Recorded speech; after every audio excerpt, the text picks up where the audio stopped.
So your story is unique, right? Your family immigrated over here. Did you guys come to California first? Is that your First city we came to was Torrance, California. Yeah, it's a and, chain Wow. migration. We had family out here already, so we just followed in their footsteps.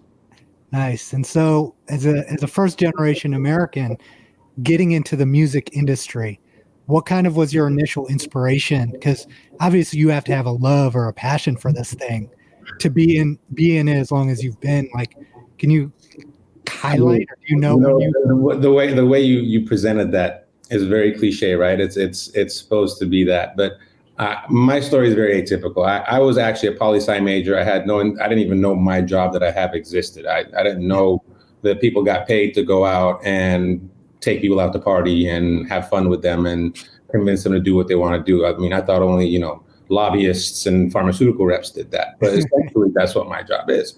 I lucked into it. I had no intentions. I was a poli-sci major. I was planning on graduating and then going to law school. It just happened to be a culmination of events that occurred. I was waiting on tables. I waited on a guy. He offered me an opportunity that sounded interesting. And at the time when I weighed my options, I was 22 years old, going on 23. I messed around. I don't know if we're allowed to curse on this podcast, but I fucked around and wasted the first 2 years after high school going down to San Diego and ruining my educational career and putting a whole bunch of bad grades on my report card. So when he approached me, I had just about finished El Camino and I was about to matriculate to UCLA. I'd already done the paperwork and been accepted as my transfer. And he offered me a job. And the way he presented it to me was, how much do you make here? And we had known each other over the passing of maybe 15, 20 minutes of conversation because he had sat on my table once before, and this is the second time. And I said, I make $60,000 a year part-time. This is in 2003, and which I did. And 20 hours a week, I would make about $50,000, $60,000 a year. So he said, okay, well, I'll give you 65 plus overtime to be my assistant. I'm like, well, shit, what do you do? So he's like, come by and check it out. I work at a record label. I do music. And, I was in a high-end restaurant by the name of Fleming's, which is a steakhouse. So we used to get a lot of side offers and things like that when we made relationships with the business owners. But this was a little different. So I went up there and I hung out for like a day and I saw it was really not hard. It was just a bunch of people just hanging out. There was some work being done, but it was mostly just goofing off. This would look like. Anyway, and that was it. And, then he asked me if I liked the job and I said, sure, I could do it. And is there a place to grow? He said, absolutely. All my last assistants are executives now. And then when I weighed my options and I looked at it and I had 2 more years of undergrad and 3 years of postgrad, and I'm 23 going on 24, I'm thinking I'm not going to start my life until 30 to start generating income. I can't do that. That's scary. And not as scary as telling your Persian parents that you're going to drop out of your 4-year amazing school and go work for a black man to do hip hop music. But that's what I did. Yes. So that was the beginning of it. And then there was 14-hour days, and that I did that for about a year and a half, 14-hour days, 6 a.m. in the office.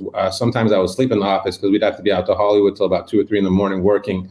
Driving back down to where I lived was a pain in the ass. So I would actually sleep in my boss's office. We kept, a few of us did this, the assistants, we kept an iron in there, toothbrush, Back in the day when things weren't as mobile, Blackberries were just starting to come out. I had to be at that landline at 6:30 to start the conference call for everybody in the morning. So it was just easier to do that. And then after a year, they moved me out to Cleveland, which is when I made your acquaintance, 2006, which was I got to be honest, it was a culture shock. I mean, I'd only grown up here in LA and San Diego, and then to go from LA and San Diego to where there is segregation and some racism, but it's not blatant. It's not Midwest America blatant, and I hope I don't offend anybody, but I have to understand it's different cultures. And I showed up to Cleveland, and it's like I'm the only guy in my shade anywhere I go, but nevertheless, my $5 buys 2 drinks, not. So it was really a balancing culture shock kind of thing. And 10 months later, the labels were doing so well in 2007 that they actually moved me back. And one of the things that worked for me out there was that I came to the music business without being a music head or a music business type of guy. A lot of people that get into the music business, they kind of lose sight of the work and get lost in the glory. Yes. And I came from a corporate type of mentality before this because of my college education and my interning at different places and whatnot outside of waiting on tables. I just succeeded by just doing my job, just literally just doing my job, what I was supposed to do and following through. And I achieved things in the Ohio Valley that previous reps hadn't been able to do, and broke some acts out there. So they brought me back to LA. We split Interscope and Geffen apart, and they had me and another gentleman running the Interscope side, and someone else was running the Geffen side. So nice. It was interesting to become the boss of the people that were your peers and your boss's employees not too long ago.